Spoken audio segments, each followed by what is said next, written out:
Good morning everyone, I am Akanksha and today I am going to take lecture on economics, chapter production of class 10th.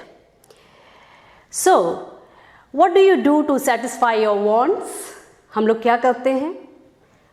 We purchase goods and services, isn't it? How do we satisfy wants? We purchase the goods and services. अब ये goods and services आते कहाँ से हैं? From where do you get? From market. और market में कहाँ से आते हैं? फैक्ट्रीज से, मैन्युफैक्चरिंग यूनिट से, isn't it? तो ये सब क्या है? प्रोडक्शन जो आपको मिलता है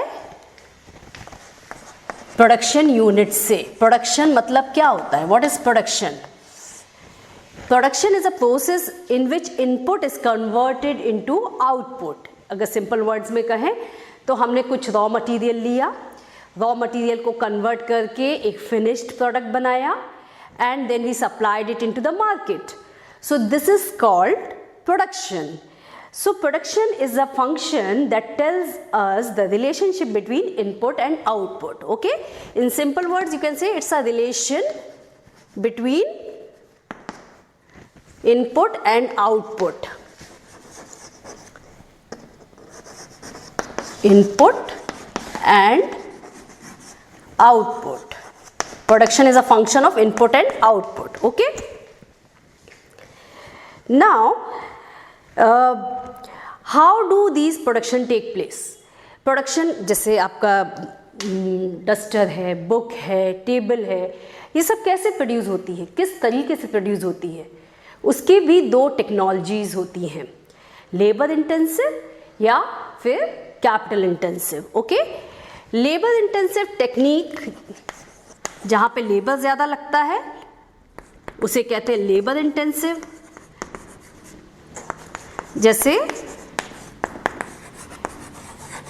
एग्रीकल्चर प्रोडक्ट, आपका अनाज, गेहूं कैसे उगता है? विदाउट लेबर क्या पॉसिबल है? नहीं.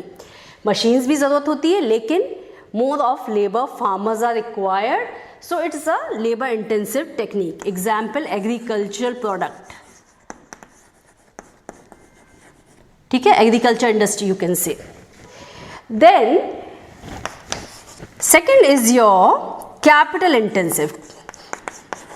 Capital intensive technique से production जो होता है that is with the use of machines.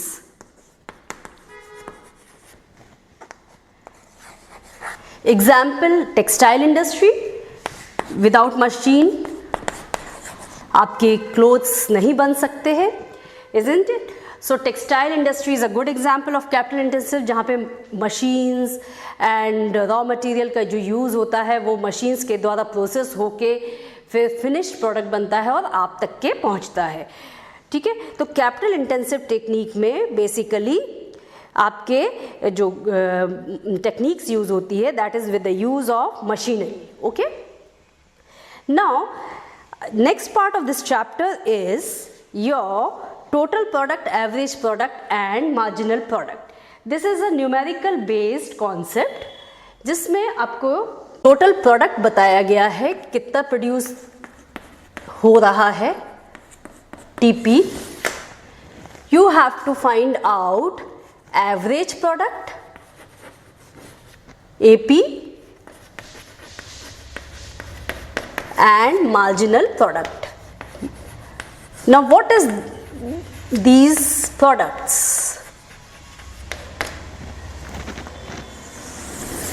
ये कॉन्सेप्ट आज हम समझेंगे.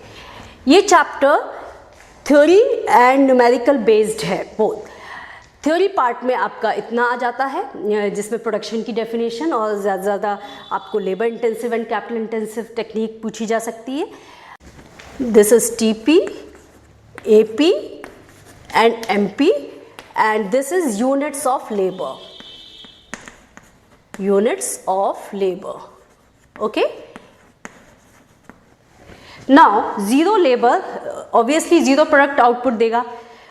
आपने one employee किया, उसने suppose toy industry है तो उसने one employee can produce 20 toys in a day. Two employees suppose 44. 3 employees we say produce 42. 4 employees produce 40 and 5 employees produce 35. Okay, suppose ये एक आपको इस तरह से टेबल दे दिया जाएगा कि नंबर ऑफ लेबर्स इंक्रीज हो रहे हैं एंड टोटल प्रोडक्शन भी इंक्रीज हो रहा है, but at to a certain point then it start decreasing. ये एक लॉ होता है that will discuss in the higher classes, and this is called the law of diminishing marginal utility, which we'll learn after in the second class. Now what is this? This is total product. एक produce कर रहा है 20. अब इसका average क्या होता है? किसी भी चीज का एवरेज निकालने के लिए what we do? We calculate average product by TP divided by units of labor, TP upon U. Okay, now 0 के साथ 0 ही रहेगा. 20 divided by 1 is 20. 44 divided by 2 is 22. 42 divided by 3 is 14. 40 divided by 4 is 10. And 35 divided by 5 is 7. Okay, this is called average product. किसी भी average निकालने का formula है TP divided by units of labour. अब marginal product क्या चीज होती है? Marginal is the increase in total product with every unit of labour. ठीक है, जैसे 0 से 20 हुआ तो पहला वाला तो 0 ही रहेगा, तो डैश हो जाता है, इसके ऊपर कुछ भी नहीं है. टीपी चेंज इन टीपी कितना हुआ? 0 से 20 यानी 20 हमारा मार्जिनल प्रोडक्ट हो गया पहला. 20 से 44 कितना प्रोडक्शन ज्यादा हुआ? That means 44 minus 20 is your marginal product. 24, you may write down 44 minus 20. Okay, that is your 24. Similarly, 42 minus 44, that is minus 2. Okay, then comes 42. 40 minus, this will be your 42 minus 44, that is minus 2. Again 40 minus 42 is how much? Minus 2.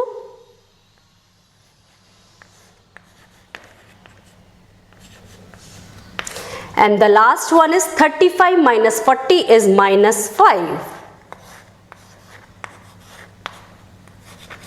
Okay, so this generally comes in your exams for calculation, and the first one is 20 minus 0. Okay, so marginal product is nothing but the increase in total product with the number of units of labor. Okay, I hope this topic is clear to all of you. Be prepared for the numerical from this chapter. It is very important. And do a homework which is given in your books. You can calculate, you can make 2 columns with labor and product and find out average product and marginal product. Okay, thank you very much.